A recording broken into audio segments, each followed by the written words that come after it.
Simply put, we are dog obsessed. And quite frankly, all those pooch pics and videos out there provide a much needed reprieve from the usual doomsday scrolling on social media. One of the better known posters, the Dogist, followed by millions, sharing photos of tens of thousands of dogs.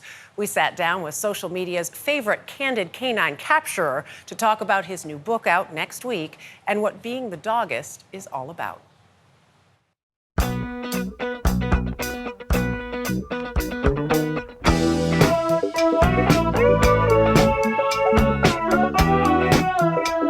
Excuse me.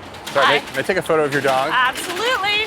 If you're a dog lover, you've probably seen him online. Hey, how's it going? I'm a huge fan. Really? Been following you for years. Amazing. Been dying to have you come meet my dog. Do you have a dog? Let's see. And if you're a dog owner, you may have even seen him in person. Oh my Nice gosh, to meet you. nice to meet you. I have your books. With camera in hand, squeaky toys and treats ever ready, he is the Dogist, with nearly 10 million followers across social media. Wait, oh my God, of course I know the You know the Dogist, Dogist? obviously, yeah. An alter ego of sorts for the man behind the lens, Elias Friedman. Did you know how much joy you would bring just by taking photos of dogs and posting them? I had a good feeling. I felt this sense that like everyone wants to know about each other's dogs. If only we could just like meet more of them. And so I took it upon myself to be that kind of crazy guy. You know, I was wearing like knee pads and walking around with cargo pants with treats and squeaky toys and making all kinds of weird noises to tell dog stories. That's a good Rosie. How do you figure out what dog or who you want to stop? Well, I look for something that stands out. Friedman and his dog Elsa sharing a recent spring afternoon with me and my dog Barkley. Where are you taking me? Where are you taking me? For more than a decade, Friedman's been capturing the essence of our four-legged family members. Can I take a picture of your Brussels? Snapping photos of more than 50,000 dogs, sharing their stories with the world. What's her personality like? She has a hard time with other dogs. It takes her time. Yeah, I like to show dogs in their best light. Yeah. During every action, I take about 50 pictures of a dog. And a lot of those pictures are like this, you know, bouncing around. And but I share the ones that are like this and, you know, look proud and stoic. And Right. that's the way I want to portray them. It's some of their anecdotes and Friedman's own that make up his new book. The title of the book, This Dog Will Change Your Life. Did you have to tell people this? It does seem kind of obvious, Right? but I feel like I need to write this book to really try and articulate all the myriad ways why dogs change our lives. When did you realize that dogs were changing your life? From a very young age. Growing up, every picture of me that my dad would take often had a dog in it, whether it was Oreo or Ruby or Matilda or Biggie or T-Paws.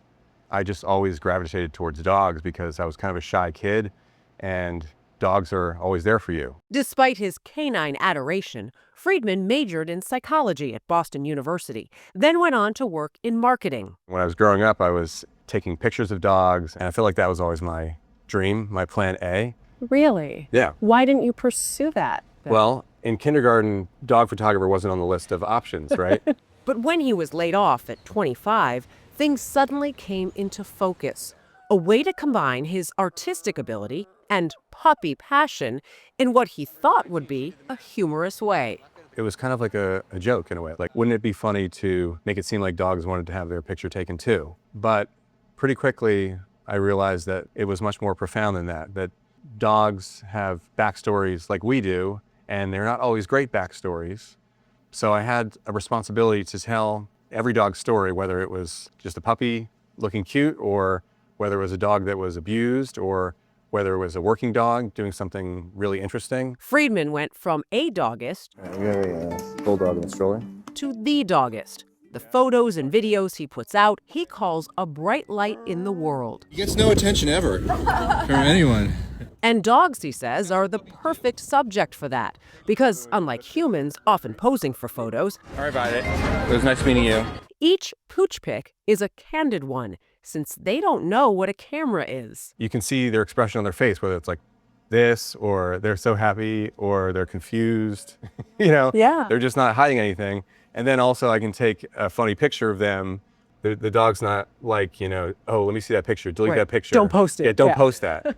They aren't burdened by an ego. like we are. Just one of the ways he's found that dogs enrich our lives. Others include sharing unconditional love, of course, I try and show. Barkley, and teaching us lessons like patience. Oh. Barkley. As my Barkley did multiple times in the interview. Oh, Barkley.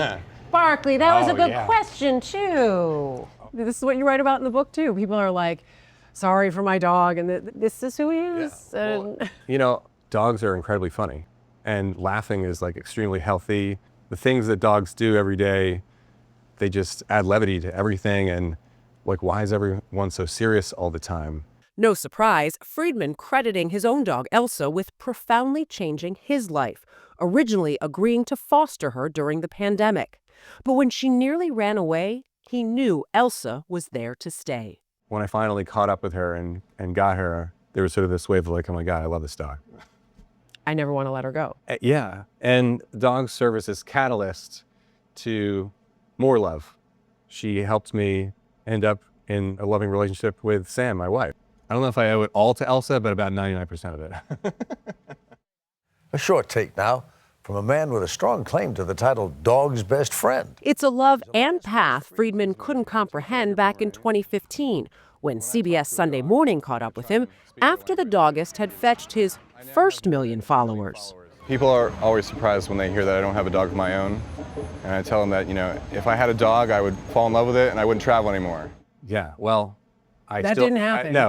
I still travel. At the time, I felt like I needed to feel sort of this lack of dog myself. Like I felt like by not having a dog, I would do sort of better work and I would meet more dogs because I was feeling this hole in my heart. But in reality, having a dog makes my appreciation for dogs deeper. That's what I was going to ask. How has she changed having you now and doing the work you're doing? I think just being filled with love every day, you know, and I've heard this expression recently of like, dogs aren't your whole life. There's lots of aspects of your life, but they make your life whole.